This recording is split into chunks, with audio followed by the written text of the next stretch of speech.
É verdade que escolher boas ações para você investir o seu dinheiro não é das tarefas mais triviais do mundo. Mas fica tranquilo, porque existem algumas técnicas que vão te ajudar a encontrar esse caminho, saber como escolher boas ações ou não. E por isso, no Economista de hoje, eu vou listar 5 indicadores que são os mais importantes da análise fundamentalista de empresas e que sempre que possível você deve levar em consideração antes de escolher aquelas ações que você vai ter em carteira. Agora, antes de continuar para esse vídeo, não esquece lá de se inscrever no canal, né? Clica no botão vermelho, clica também no sininho para ser notificado quando a gente trouxer outros conteúdos como esse e também naquele joinha para o nosso canal ganhar muito mais alcance e esse vídeo também chegar a outros investidores.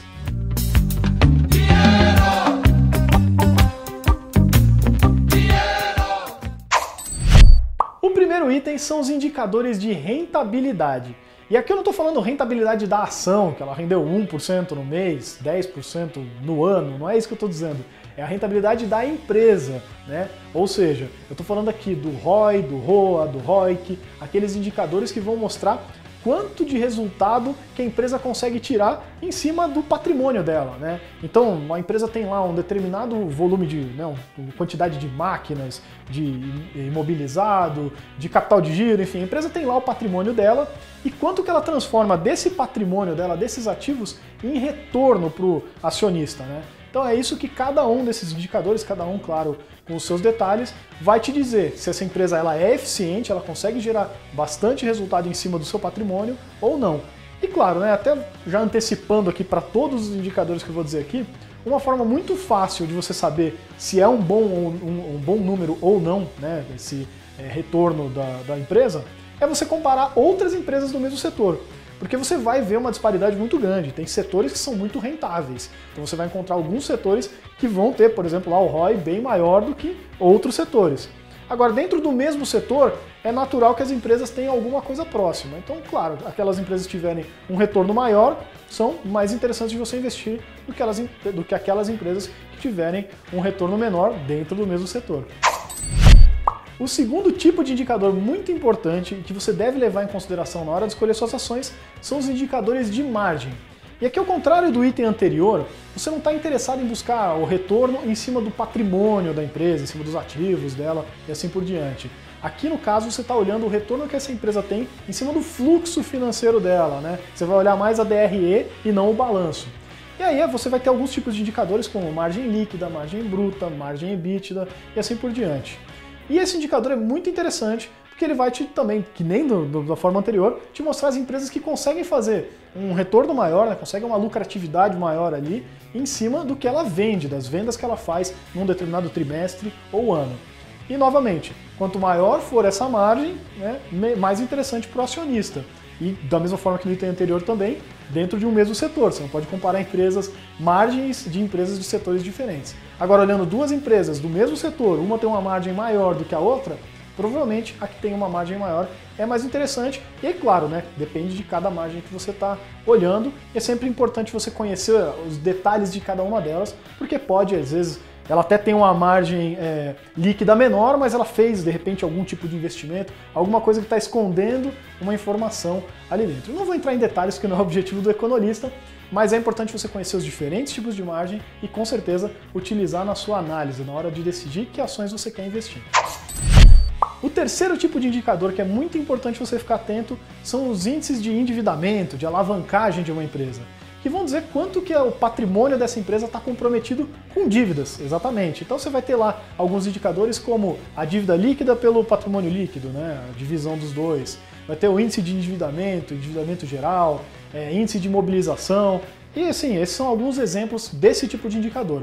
E é muito útil você conhecer esses indicadores e avaliar isso na hora de escolher a sua ação, porque uma empresa que é muito endividada pode acabar ficando engessada para, por exemplo, aproveitar oportunidades e fazer novos investimentos, porque afinal de contas ela já está atolada de dívidas.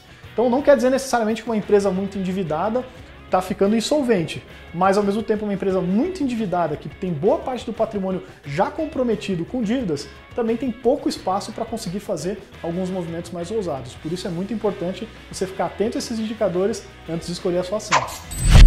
O quarto indicador que vale a pena você sempre dar aquela olhadinha são os índices de liquidez. E aí os mais comuns que você vai encontrar são a liquidez geral, liquidez corrente, liquidez seca e até mesmo a liquidez imediata. E esse índice serve para te dizer quanto que essa empresa tem comprometida com as obrigações, né, com as dívidas e afim dela em relação ao tanto que ela tem disponível de ativos, né? Então sempre que esse índice for maior que 1, quer dizer que tranquilo, essa empresa pode honrar com todas as obrigações que ela tiver e ainda sobra ali ativos para ela continuar produzindo, fazendo a atividade dela, né? Agora, se esse índice for igual a 1, quer dizer que essa empresa já tem ali na lata, né, exatamente o que ela precisa para honrar com as obrigações e não tem muita folga para fazer algumas outras coisas. E se for menor que 1, então se prepara que essa empresa provavelmente vai ter que fazer ali uma captação no mercado, vai ter que fazer algum jeito para conseguir honrar com essas obrigações, porque o que ela tem de ativos não vai conseguir cobrir o que ela tem de obrigações. Então é basicamente um indicador bem simples que vai te dar já essa pista, né, em relação a como está o patrimônio dela. E novamente é só você comparar as empresas do mesmo setor e aquelas que tiverem um número obviamente acima de 1 e quanto maior esse número, melhor. As que tiverem um número igual a 1 ou abaixo de 1, você já exclui. E as que tiverem, claro, acima de 1, mas menor do que aquela outra que está muito bem, também você já leva em consideração isso antes de tomar sua decisão. O quinto item, e que contém talvez os indicadores mais populares e que as pessoas mais gostam de utilizar, são os índices de preço ou de mercado. E aqui você vai encontrar itens como o PL, como o EV/EBITDA, como o PVPA e até mesmo, sei lá, o Dividend Yield também poderia ser considerado nesse escopo aqui. E todos esses indicadores servem para você comparar se o preço de uma ação está ali condizente com o quanto que ela entrega de algum determinado, pode ser lucro, pode ser lá o EBITDA, pode ser várias outras coisas. Ou até mesmo dividendos no caso do Dividend Yield, né? E aqui é, de novo, interessante de você comparar empresas do mesmo setor, é a mesma regrinha. Se você pega lá, por exemplo, vamos pegar o PL, que é um índice bem comum, bem utilizado e que as pessoas gostam bastante. Uma empresa que tem um PL muito longo, quer dizer que você vai levar para recuperar em lucros o que essa empresa dá, né, o seu investimento, um tempo muito longo, né? Uma empresa que tem PL igual a 10, quer dizer, né, P sobre L, né, não é PL de patrimônio líquido. Quer dizer que vai levar 10 anos para você recuperar o seu investimento com o lucro que ela dá por ação. Agora, uma empresa que tiver um P sobre L, né, de 5, aí quer dizer que em 5 anos você recupera esse investimento. Lógico, logo, quanto menor esse tempo, melhor para você recuperar o seu investimento. Mas tem que tomar cuidado, porque se uma empresa tem ali um indicador muito baixo, pode ser também que os investidores estão vendo alguma coisa ruim nessa empresa que você não sabe.